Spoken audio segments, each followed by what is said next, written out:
By 1938, animated cartoons had improved to a point where audience interest could be sustained for more than 6 or 7 minutes. And so, the cartoon feature became a possibility. Snow White and the Seven Dwarfs was our first feature-length cartoon. And then, The Adventures of Pinocchio followed. These are examples of the storytelling pictures. That is the animated illustration type of cartoon. Now to return to the premise of animation as a new art. The principal object of any of the fine arts is to arouse a purely emotional reaction in the beholder. Our example here, you remember, is the Nutcracker Suite from Fantasia. This type of cartoon did not rely upon telling a story, but rather it attempted to create an emotional response in the audience by combining form and color and motion to interpret fine music. Now, during the making of the Nutcracker Suite, every effort was made to retain the fragile character of the inspirational sketches, most of which were rendered in pastels and chalks. In adapting such drawings for production, it became apparent that the usual hard ink lines and flat opaque areas of color could not do them justice.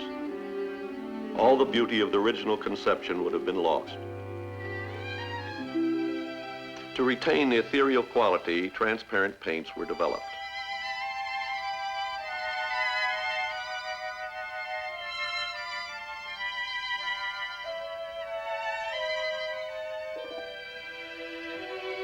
To reproduce the pastel effect, a dry brush technique was used. In this technique, the brush is wiped almost dry of paint before application, leaving a grainy, chalk-like texture on the celluloids.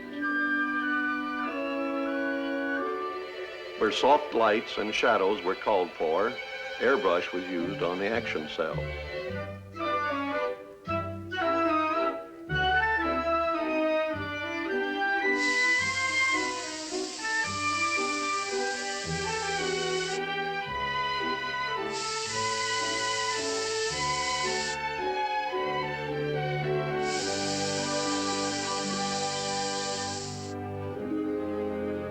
Backgrounds received as much time and attention as many a gallery oil painting.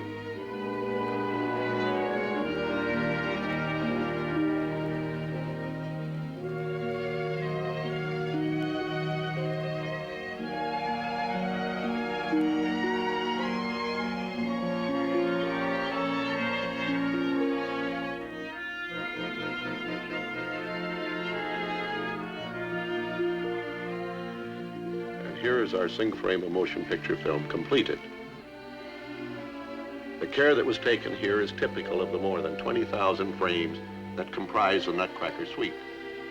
But the results of all this effort still only represented one half of the fine art of animation. The other and equally important half was the music. Tchaikovsky's Nutcracker Suite was performed by the world-famous Philadelphia Symphony Orchestra under the baton of the celebrated conductor Leopold Stokowski.